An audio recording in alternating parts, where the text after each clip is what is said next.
미치광이 최서해.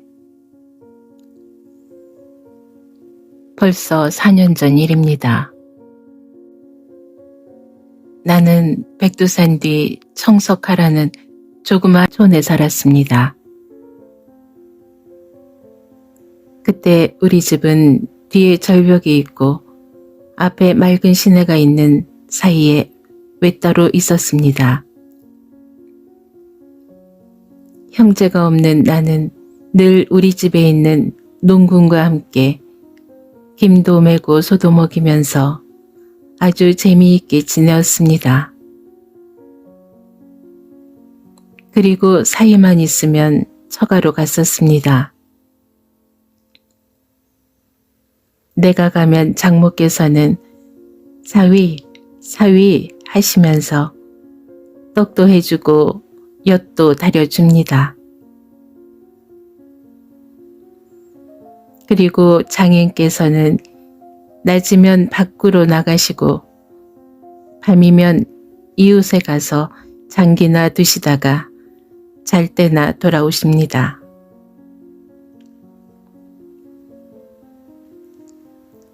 그런 까닭으로 집에서는 아버지의 책망이 두려워서 길을 못 펴던 나는 처가에만 가게 되면 뛰고 소리치고 바로 내 세상이 되지요.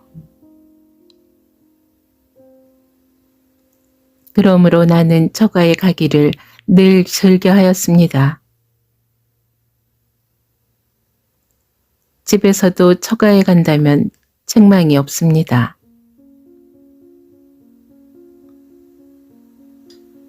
첫여름 흐뭇이 더운 어떤 날이었습니다. 보리밭, 밀밭, 조밭, 김도 아시가 지나고 후치질까지 다 필한 나는 말과 소는 농군에게 먹이라고 부탁하고 처가로 갔습니다. 처가는 우리 집에서 20리나 북쪽으로 더 가서 달리소라는 곳에 있었습니다. 아침을 먹고 해가 퍼져서 나는 간발을 하고 막대를 끌고 집을 떠났습니다. 이곳은 산림이 울창하고 풀이 우거졌고 물고인 진창이 많아서 발감개를 하지 않고는 다닐 수 없습니다. 그리고 군데군데 중국 사람 집에 사나운 개가 어찌 많은지 몽둥이 없이는 다닐 수 없습니다.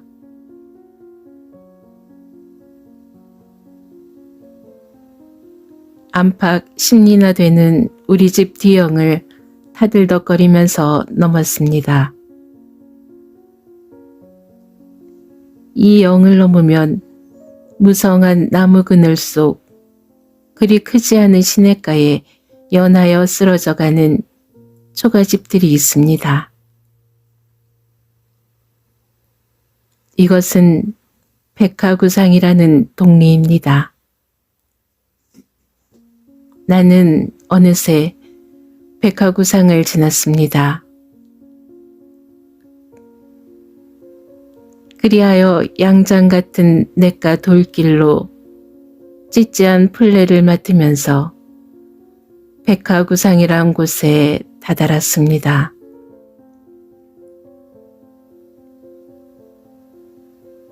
이곳은 흑룡강과 백화가 합수되는 곳입니다. 나의 처당은 흑룡강을 건너서 있습니다. 나는 중국 사람의 구유 같은 통궁이 배를 타고 높고도 험한 벼랑 앞 순하고 깊은 물을 돌아 건넜습니다. 강 안에 내린 나는 푸른 버들 속을 지나 경사가 완완한 옥수수밭 옆길에 올라섰습니다. 얼른 보기에는 산 같지 않게 완완한 산중턱에 외따로 놓인 처가가 퍼런 기장밭 저편에 보였습니다.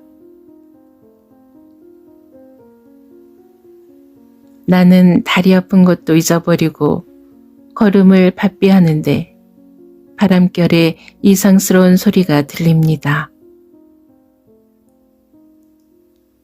이때 나의 신경은 긴장하였습니다. 나는 발을 멈추고 가만히 섰습니다. 그 소리는 확실히 장바 두어 거리나 나가서 저편 산속에서 납니다.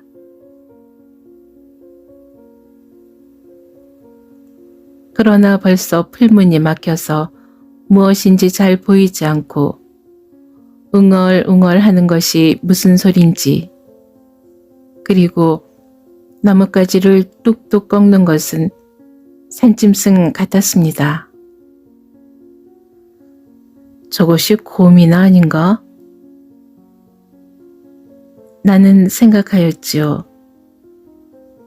그렇게 생각하니 어찌 무서운지 한꺼번에 뛰어서 처가로 갔습니다.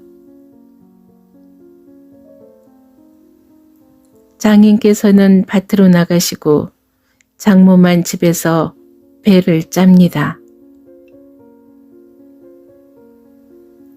장모께서는 내가 마당에 들어서는 것을 보시더니 말고를 벗어놓고 배틀에서 내려서 엿감주 한 사발을 떠다 줍디다. 나는 단숨에 들이켰습니다.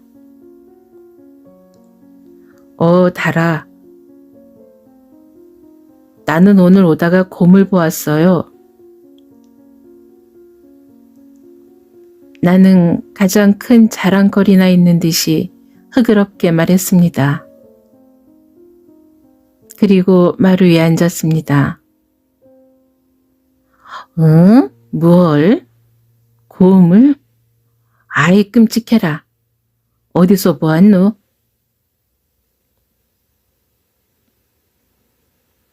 배틀에 앉으려던 장모는 놀라운 안색으로 나를 봅니다. 바로 이 앞선 모퉁이에서. 나는 손을 들어 가리켰습니다. 아, 저런. 그려 사람을 보고 가만히 있어? 장모는 더욱 놀랐습니다. 나는 대답이 구구하였습니다. 곰인지 호랑인지 무슨 소리만 듣고 보지도 못한 것을 본체한 것이 이제 거짓말로 탄로되게 되니 극히 부끄럽기도 하고 무슨 큰 말이나 한 채 하던 용기조차 꺾어졌습니다. 무서워서 보지도 못하고 뛰어왔습니다. 나는 또 보았다고? 그런 곰인 줄은 어찌 알았나? 장모는 빙긋이 웃습니다. 문제는 더욱 빡빡하게 되었습니다. 웅얼웅얼 하면서 나무를 꺾는지 뚝딱지근해요. 그리고 우실렁우실렁 다니는 듯해요. 나는 될 수 있는 대로 기운 있도록 말하려 하였습니다. 하하하하. 장모께서는 즐겁게 웃습니다. 바로 이 앞이지?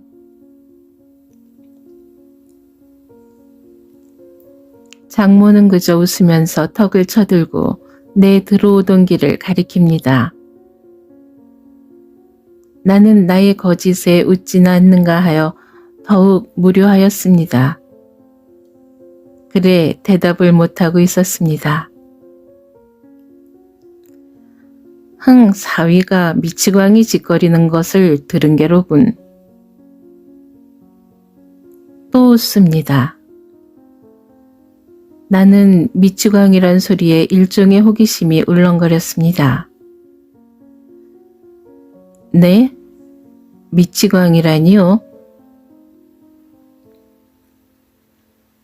나는 의심스럽게 물었습니다. 이때 무료한 찰나를 벗어버리게 된 것도 다행하게 생각하였습니다. 여기 그런 사람 하나 있지. 혼잣말 잘하는 사람. 장모는 배를 짱짱 짭니다. 홀로 말하는 사람이 어떤 사람일까? 나는 더욱 의심이 났습니다. 왜 혼잣말 할까요? 나는 짧은 곰방대에 담배를 담으면서 물었습니다. 누가 아나? 아무도 없으면 몹시도 짓거리지. 그러나 일은 잘해. 무슨 말을 해요? 몰라, 뭐라고 하는지. 공부하다 미쳤대. 장모는 채를 뽑아서 다시 꼽습니다. 무슨 공부? 누가 아나. 장수가 되려고 산에 가서 돌을 닦다가 미쳤다든가?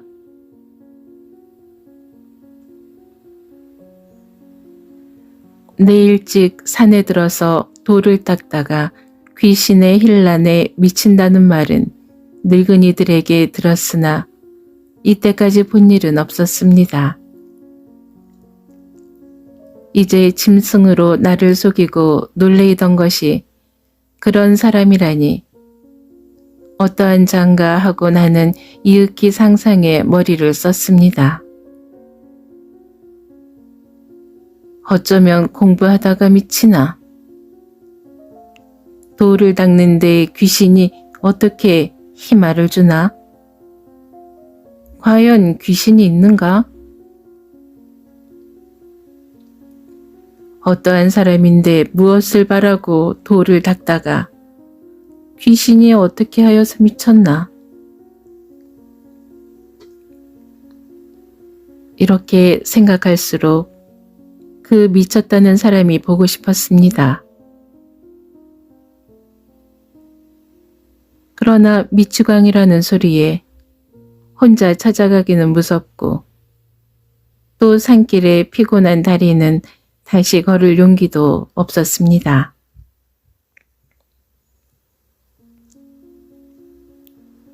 나는 머리에 썼던 수건을 벗어서 얼굴에 먼지를 씻고 잠잠히 앉아서 허덕 그늘 속에서 배짜는 작물을 물끄러미 보았습니다. 왜 그러고 앉았나? 기운 없나? 방에 들어가서 들어 눕지. 나를 보시는 장모는 낯에 걱정스러운 빛이 보였습니다. 그것은 내가 항상 앓으니 또 어디가 아파서 그런가 걱정함이겠지요. 아니요. 나는 몸을 한번 들면서 그 사람이 어디 있어요? 하고 나는 또 그 미치광이를 생각하였습니다. 누가? 아, 미치광이 말인가? 저 건너 대노음의 집 옆 댕댕에 있는 김찬봉 집에 있지. 그걸 한번 보았으면. 그건 보아 무엇대? 밤이면 우리 집에 놀러 오지. 나는 장모에게 들은 말을 종합하며 미쳤다는 그 사람의 신상을 상상하면서 앞강으로 발 씻으러 나갔습니다. 모기떼가 어떻게 심한지 나는 저녁 뒤에 장인과 같이 뜰에 피워놓은 모깃불 곁으로 나갔습니다. 이웃집 김장이도 오고 박서방의 부자도 놀러왔습니다. 옅은 안개가 사방을 아르니 둘러싸서 동산 위에 높이 솟은 달빛은 으스름한 것이 그윽한 회포를 자아냅니다. 석벽이 병풍같이 둘린 동산 아래를 휘돌아 내려가는 강물소리는 이날 밤의 정조를 더욱 농후케 하는 듯 하였습니다. 달이 물을 애웠네. 모깃불에 옥수수 이삭을 굽던 정월돌 박서방의 아들이는 달을 쳐다보고 코를 훌쩍 들이마시면서 중얼거렸습니다. 모깃불에 가민상투 바람으로 돌아앉았던 어른들은 약속이나 한 듯이 일시의 달을 쳐다봅니다. 나도 쳐다보았지요. 달을 한가운데로 둥그런 무지개가 가락지 모양으로 어른이 둘렀습니다. 또 비가 오려나? 김장이는 살짝 지나가는 바람에 쾌한 모깃불 연기가 낯에 스치는 것이 아치러운지 이마를 찡기고 손으로 연기를 휘휘 붙입니다. 후치질이나 한 다음에 비가 와야지. 걱정하시는 장인의 소리는 남의 소리 하듯 별로 걱정같이 들리지 않았습니다. 뭘 비가 와도 이제야. 하고 김장이는 담배를 뻑뻑 빨더니 침을 찍 뱉고 올가을에는 소나 한 마리 사게 될까? 하면서 자기의 농사는 남부럽지 않다는 듯이 배를 만집니다. 김장이야 소 한 마리야 하고 심은 당나무지 소만 사겠소? 말없이 우두커니 앉아서 담배만 피던 박서방은 한숨을 휘 쉽니다. 지주에게 묵은 양식값이 있는지요? 미치광이 또 온다. 저 미치광이.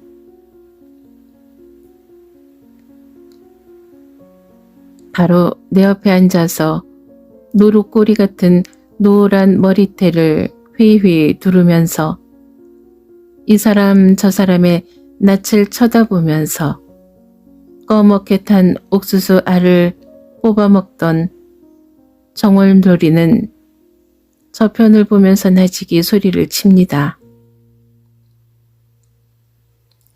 이 자식 또 들어오면 매 맞을라. 박서방은 책망합니다. 나는 낮에 나를 놀랬던 미치광이 오는 게다 생각하면서 저편을 보았습니다. 달빛이 으슥한 호박밭과 돼지 우리 뒤로 검은 그림자가 우줄우줄 오는 것이 보입니다. 그렇게 사나운가요? 나는 박서방을 쳐다보았습니다. 가만 버려두면 일없지만 저를 욕만 하면 새는 것이 없어요. 저거 본 이밭 임자가 미치광이라고 했다고 돌멩이로 때려서 머리가 터졌소. 박서방은 무슨 수가 났는지 흥분된 어조였습니다.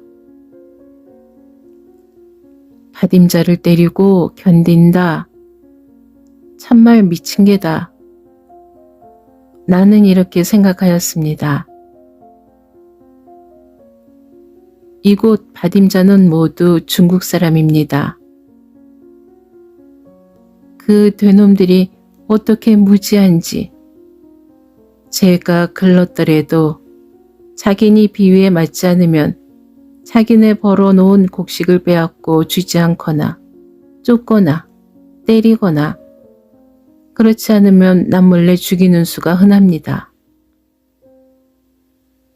이렇게 머리를 디밀고 일하는 자기는 모두 조선 사람입니다. 어디 사람인가요? 잘 알 수가 없어요. 홍원서 왔다고도 하고 북청서 왔다고도 하고 제 나이도 몇인지 모르는걸요.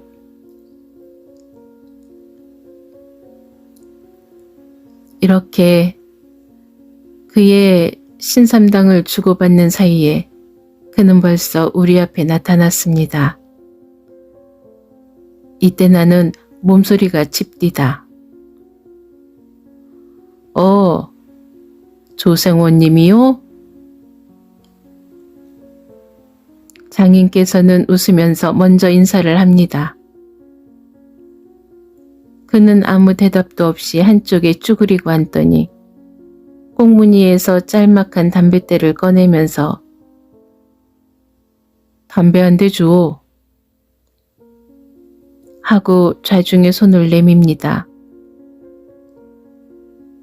그 어조는 조금도 서툴지 않으나 음성은 좀 청청스럽습니다. 박서방은 제기 담배는 몇 산이야? 하면서 쌈지에서 담배 한 잎을 꺼내 줍디다.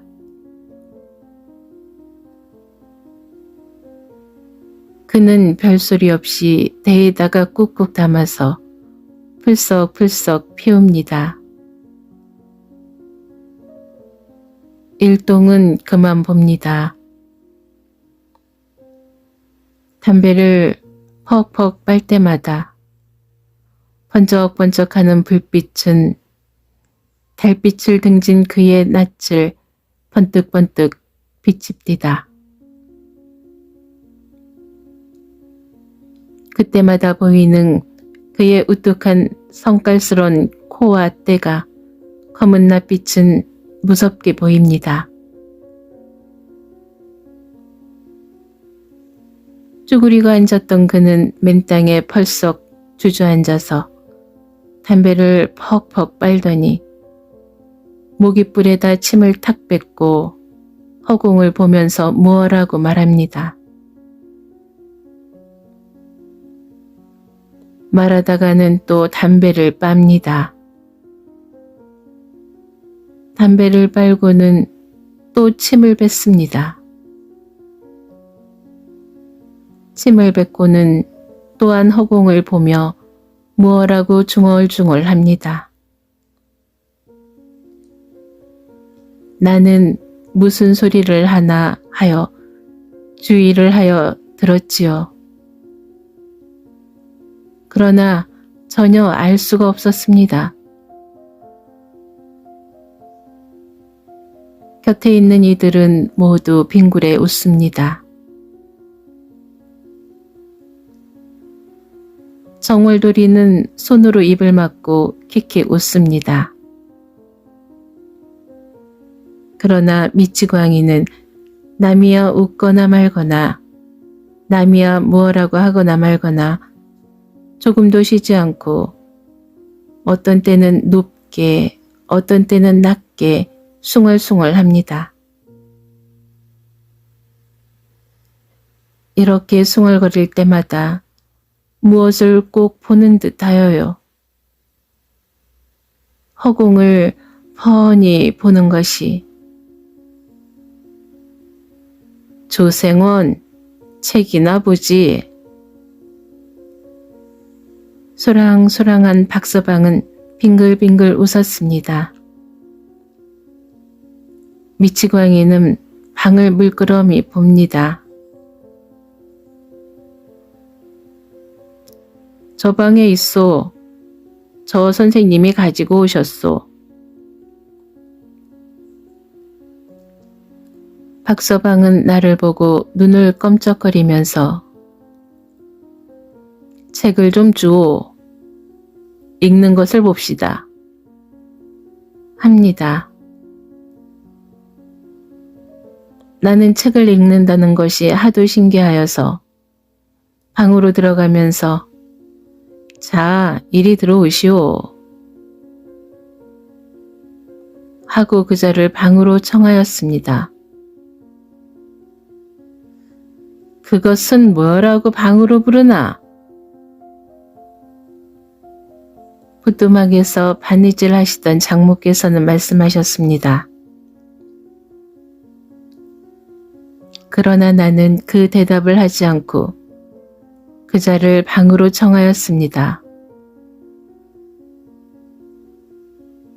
박서방과 정월돌이는 빙글빙글 웃으면서 문턱에 걸터 앉습니다.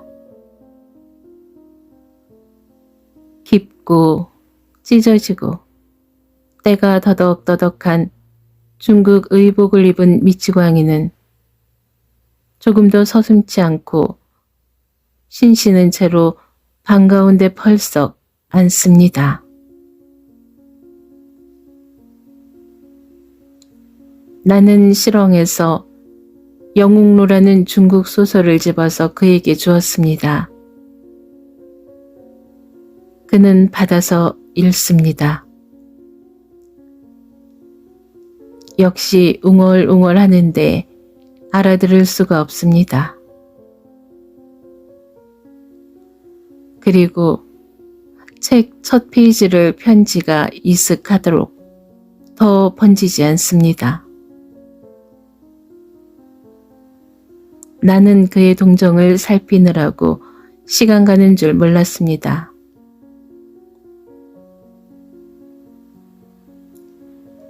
한참 읽던 그는 목침을 찾아서 누우려고 합니다. 에이, 누워서는 안 돼. 책을 이리 주어. 저 선생님도 보셔야지.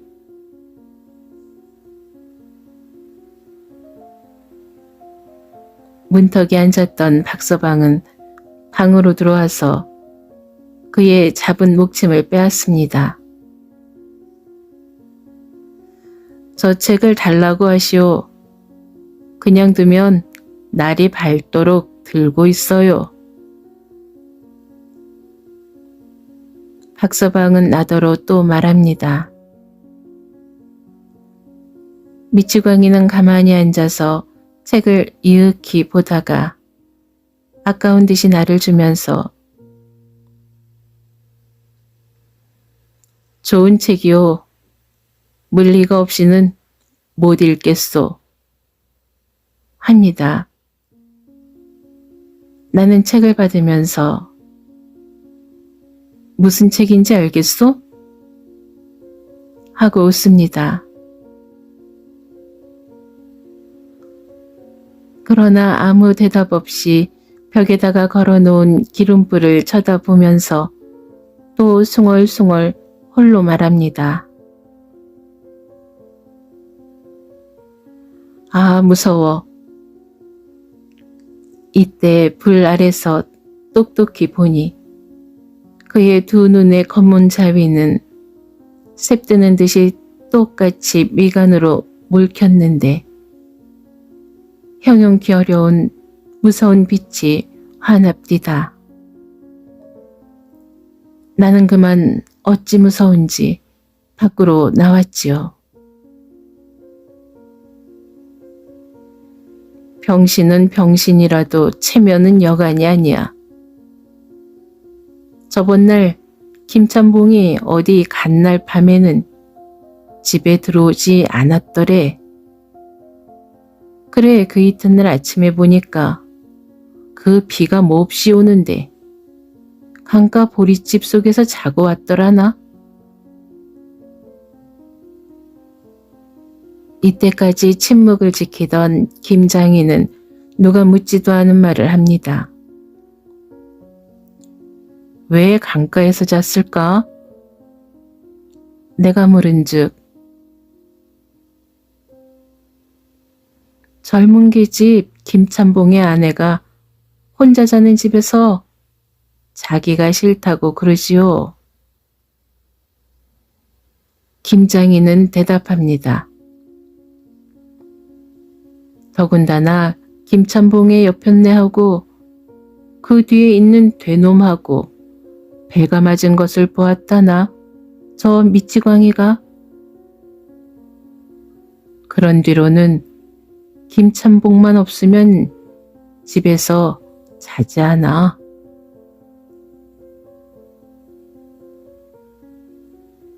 박서방은 제가 더 잘 안다는 듯이 말합니다. 스르르 지나는 바람에 몹시 타들어가던 모깃불은 화르르 화염이 일어났습니다. 으슥하던 주인은 화합니다. 정월돌이는 불을 흔들어 끕니다. 불 꺼진 뒤에는 여전히 몽롱한 달빛이 뜰을 쌌습니다. 사람들은 잠깐 사이에 침묵하였습니다.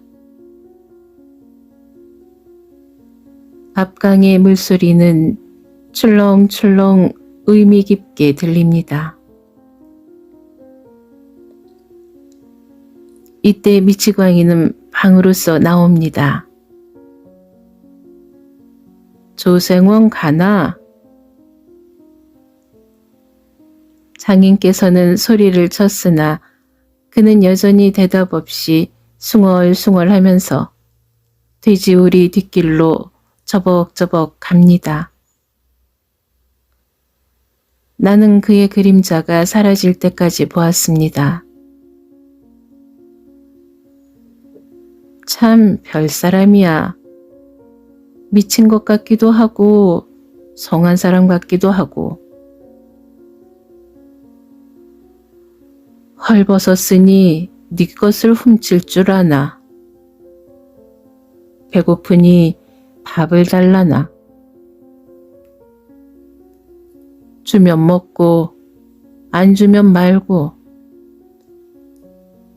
그래도 일은 잘해. 김을 매는 것이나 나무를 하는 것이나 한다 하는 장정이 와도 못 따르겠던걸.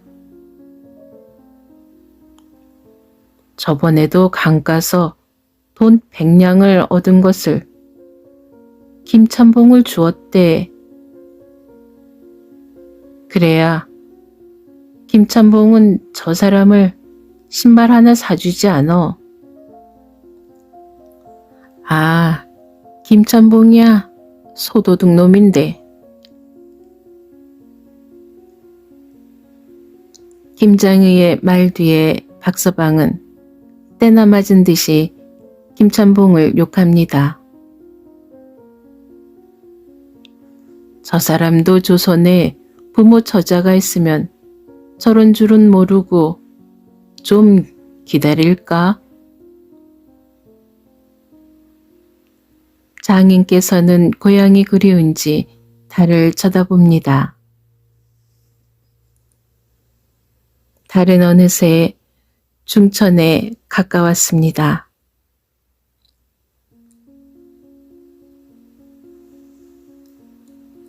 미치광이가 간 뒤에 이러한 회화가 있었습니다.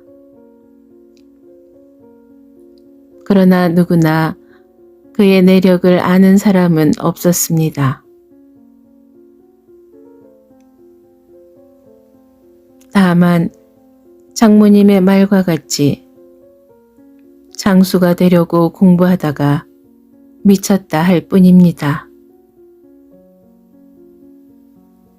그것도 추측인지 사실인지 확실치 못한 말입니다.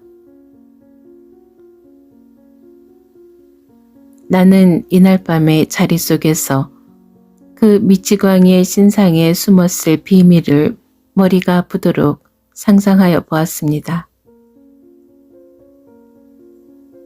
이때 내 눈에 비추고 마음에 떠오른 그 미치광이는 미치광이 같지 않게 생각하였습니다.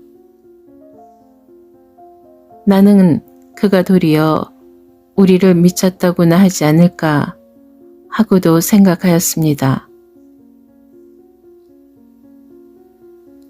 그 두 눈을 또렷이 뜨고 허공을 볼 때 그는 확실히 딴 세계를 보는 듯하며 만나려는 어떤 일을 만난 듯이 생각났습니다.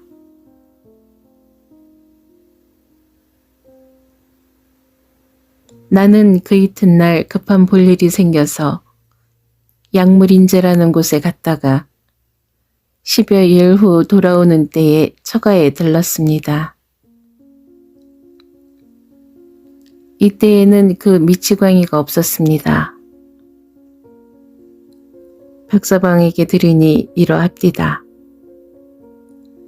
말썽 많은 김천봉의 아내가 중국 사람하고 연애를 하다가 어떻게 서툴러서 미치광이에게 3번이나 들켰습니다. 그러나 미치광이는 아무 말도 없었습니다. 하지만 김천봉의 아내는 발설이 될까 겁이 나서 미치광이가 밥을 도적질한다고 남에게 거짓말로 모함하였습니다. 귀 넓은 김천봉은 그 말을 옳게 듣고 미치광이를 죽도록 때려서 쫓았습니다. 미치광이는 김천봉 집에서 일 잘하여준 보수라고 할는지 돈 한 푼 못 받고 매를 죽도록 맞고 쫓겼건만 아무 소리 없이 태연자약한 태도로 갔다 합니다.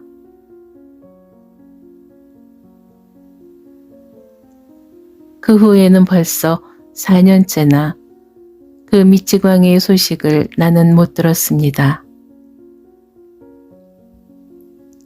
그러나 나는 늘 돈도 계집도 모르고 천에 2억에 표박 유리하여 태연자약하는 그 미치광이를 극히 생각합니다. 그 미치광이는 지금 어디 가서 살았는지 죽었는지